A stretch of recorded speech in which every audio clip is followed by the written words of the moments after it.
Hello and welcome back to my channel. My name is Chantel, and today I'm going to be talking to you about a new reading project that I have decided to undertake. I've been teasing this for a while in several of my videos because this has been something that I've been thinking about. It's been sort of growing in the back of my mind for a while as something that I would like to tackle. And I feel like now is probably a good time to just bite the bullet and sit here in front of you and openly say, I'm going to make the attempt and we're going to see how it goes. So that's what I'm going to be talking about today. So if you're new here, if you're not familiar with my channel, or if you haven't seen very many of my videos, you may not be aware that I have an advanced degree in cinema and media studies. So I studied film in college and as a grad student. And one of the things that is really pretty heavily emphasized in any course of study about film and media is genre. Right? There's a lot of different ways to approach film. There's a lot of different ways to sort of categorize films or group them together. You know, you can do it periodization, right? So you can do it by decade or you know, even more minute periods of time. You can do it by director, you know, auteur theory is a big one. You can do it by a studio output. So you could look at like Fox Studio or Columbia Studio or whatever. You can even do it by, there's like a sort of nationalist kind of approach where you could say, I'm gonna study German cinema or French cinema or Japanese cinema, anything like that, right? But of course, another of the major approaches that we have in film studies is genre. Film genre is a big part of how films are categorized, both among just the general film-going public, as well as critics, and even, you know, film executives are often very concerned with making sure that the films that they're putting out fit within certain genres, right? So the study of the film genre is a big deal. So I spent a number of classes, both as an undergrad and in grad school, focusing specifically or generally on like genre theory, film genre theory. I used books like this in many of these classes, compilations of, you know, essays and writings about film genre in general and specific film genres. More specifically, I studied more in depth. I studied comedy, the comedy genre, and specifically the romantic comedy genre. I've studied westerns. I've studied horror films. So I've done a lot of work in film genre. So it makes a lot of sense to me as a reader, even as just someone who was reading for fun and pleasure, and not for any professional considerations, that I would be interested in the genres that I am reading in. And for me, like, part of the reason why I enjoy, for instance, a modern day horror film is because I know the history of horror films and I know the influences and I know what is being referenced. And, you know, I can understand if I'm watching Guillermo del Toro's Crimson Peak, or if I'm watching Ryan Coogler's Sinners, I can watch those films and not only do I enjoy them for themselves, but I can understand where they come from and where they fit in the broader genres that they are a part of, because I know the histories of those genres. I've seen those older films. I know the history of it. I know even some of the theory behind it. And to me, that enhances my experience. I know that may not be true for everybody, but again, as somebody who went to school for this stuff, like I went to school for it because that's what it does for me, right? It's fun for me. So I was thinking about the fact that I read a lot of fantasy, right? I read a lot of fantasy. And I have read some older fantasy, like I've mentioned many times before on this channel that Tolkien is basically my favorite. He's the person that got me into fantasy, right? Like Lord of the Rings was my gateway drug into the fantasy genre, and that's not a new thing. And I've, read some other classic fantasy as well. I've read C.S. Lewis. I've read Ursula Le Guin's Earthsea. So I've read some of those older ones. But I also feel like I haven't read as much of it as I maybe could have or should have, and I haven't gone as far back as I could have, because of course Tolkien did not invent the fantasy genre. He did not even invent the modern fantasy genre as we understand it. Some people may consider Tolkien to be the father of modern fantasy, but there is a grandfather of modern fantasy, right? And that's George MacDonald. I've never read George MacDonald. I've never read any of the late Victorian or early 20th century fantasists. And so I want to rectify that, right? So that's my goal right now, is to read, essentially to focus on pre-Lord of the Rings fantasy. Though I think a couple of the books that I'll probably end up reading for this project will be sort of contemporary with the Lord of the Rings. They'll probably, a couple of them were published like around the same time, like within 5 to 8 years of the Lord of the Rings. But mostly what I plan to focus on with this project is pre-Tolkien fantasy, pre-1950s fantasy. So we're talking 1880s roughly to like late 1940s, early 1950s. And I want to focus mostly on fantasy aimed at an adult audience, though I think there probably will end up being a couple of titles that I read that are considered more children's literature. But I think children's fantasy literature is, to some extent, almost an entirely different animal to adult fantasy literature. Though, of course, there are lots of interplays between the two. So I will almost certainly throw in Lewis Carroll, if only because Lewis Carroll knew George MacDonald personally. They were like besties, IRL besties, and I am interested in that relationship and that connection between the two of them. So I'll probably do that. Otherwise, I think the only other young adult or children's fantasy I might read would be like The Sword and the Stone by T.H. White, because I'd like to read The Once and Future King in its entirety. So other than that, though, I'm probably going to focus mostly on fantasy aimed at a primarily adult audience. So I don't necessarily have a really specific TBR set in stone. I have a number of titles from a number of authors listed. Again, George MacDonald is kind of the forerunner of modern fantasy as we understand it, and I would like to read his Phantastes, Phantastes.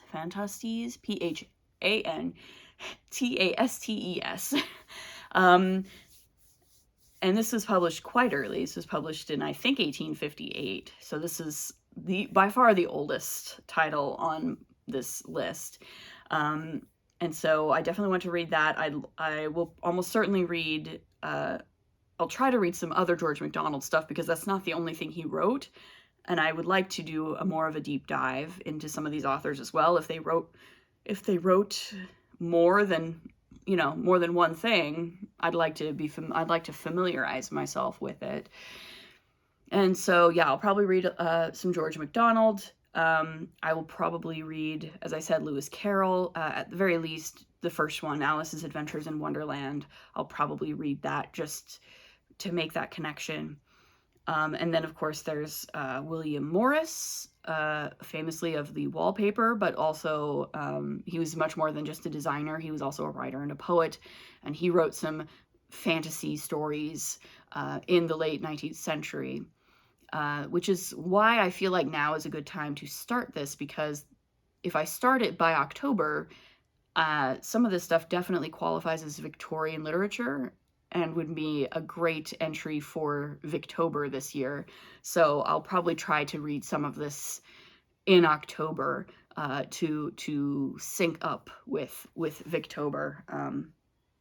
I feel like that's a good use of my time, I would say. But yeah, so William Morris, he wrote several, again, he also wrote a few different titles. The Wood Beyond the World and The Well at the World's End are a couple of titles that I've pulled. And all of these titles, by the way, are widely available. These are all the ones I mentioned so far, of course, are in the public domain, so it's not hard to find editions of them for very cheap or even free of charge. My library has most of these titles in ebook version that I can check out, or I can also, like, I found several of them on Project Gutenberg as well. So these are not super difficult to find, despite the fact that they seem like they're pretty obscure and old, you know, and maybe don't get talked about very much. But yeah, so that's where we're going with this. And then I'll probably move a little bit further into the early 20th century. I definitely want to read The Worm Ouroboros by E.R. Edison. This was published in the early 1920s. The cool thing about this is that, of course, Edison knew Tolkien and C.S. Lewis and was sort of on-again, off-again member of the Inklings, and I believe Tolkien read The Worm Ouroboros and liked it. So that'll be interesting for me to read. I'll almost certainly also have to read some Lord Dunsany. The King of Elfland's Daughter is like the main title that he's known for. He was, again, also writing sort of in the 1920s. Another one from the 20s that I've heard a lot about and I'm really interested to read is Lud in the Mist by Hope Mirrlees. This is a pretty early sort of forerunner of what we would consider now to be sort of the fairy tale retelling, or the modern fairy tale story for adults.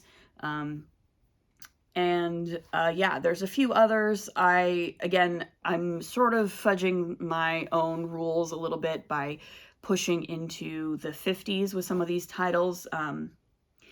The Mabinogion trilogy, actually it's a tetralogy by Evangeline Walton, is another one that I would like to read. The Mabinogion is the Welsh mythology, and this is her retelling of that mythology.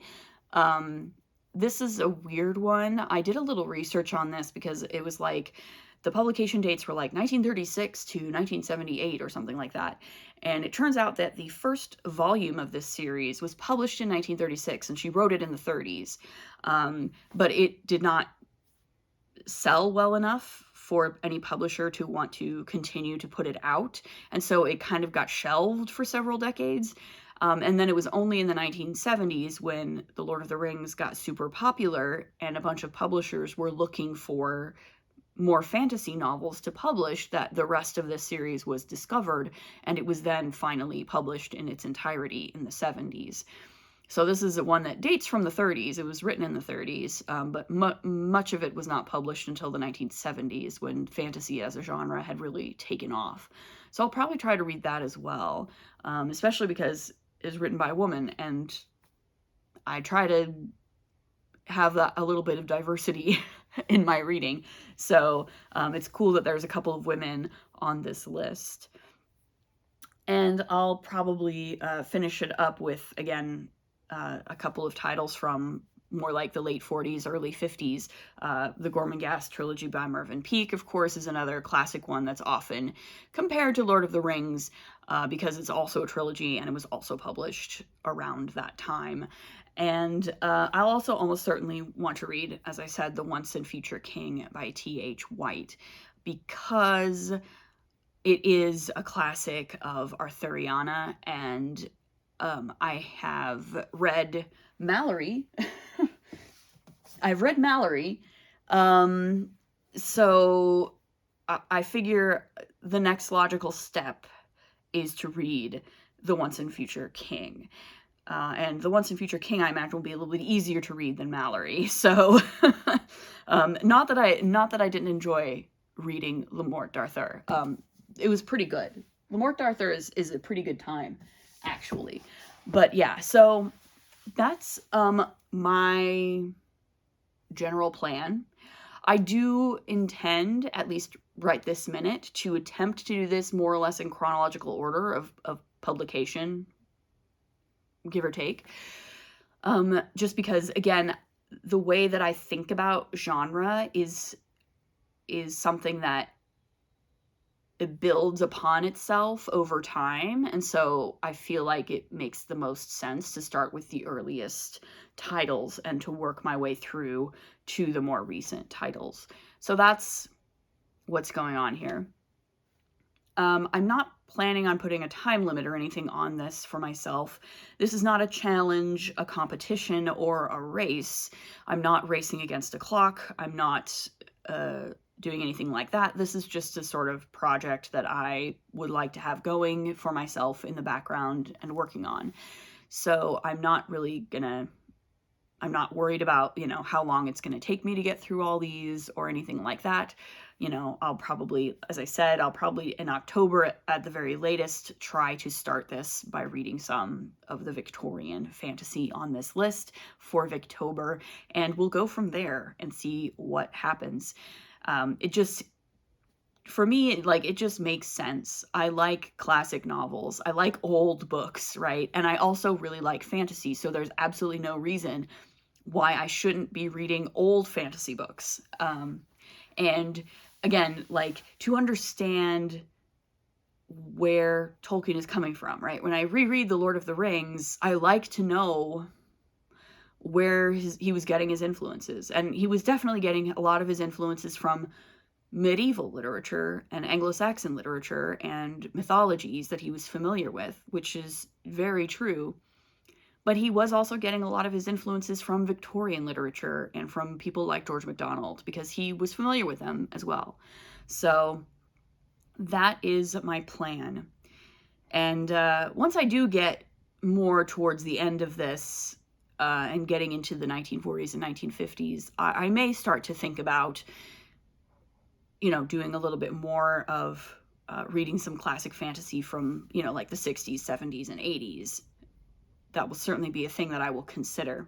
I am also strongly considering getting a hold of a copy of An Introduction to Fantasy by Matthew Sangster. This was published a couple of years ago.